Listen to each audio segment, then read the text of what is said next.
जय जोहार। अपन देखा तो न्यूज प्लस 21 मैं हूं अपन के संग ललिता चक्रधारी। चलो शुरू करथन बिहिनिया के खबर। आज ले बस्तर में डेरा डालही अरुण साव और नारायण बीजेपी प्रदेश अध्यक्ष और नेता प्रतिपक्ष कार्यकर्ता के लिए बैठक। पात्रा चौल जमीन घोटाला केस में बॉम्बे हाई कोर्ट में आज होही सुनवाई। हिजाब विवाद पर सुप्रीम कोर्ट में 9वें दिन सुनवाई होही। देश में बीते 24 घंटा में कोरोना वायरस के 4,510 नवा मामला आए सामने। नेपाल के राष्ट्रपति के नागरिकता बिल ला मंजूरी देले करीन इनकार। भारत जोड़ो यात्रा में सचिन पायलट शामिल। आज शाम सीएम गहलोत घलो कोच्चि पहुंची।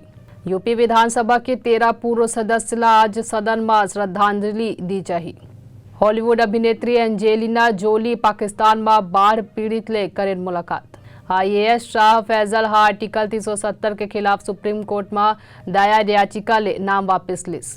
दिल्ली में बिजली सब्सिडी ला लेके घर घर जागरूकता अभियान चलाई आप सरकार। ऐसे तमाम जानकारी ले लगातार अपडेट रहे बर देखत रहो न्यूज प्लस 21 आप मन के हक के बात।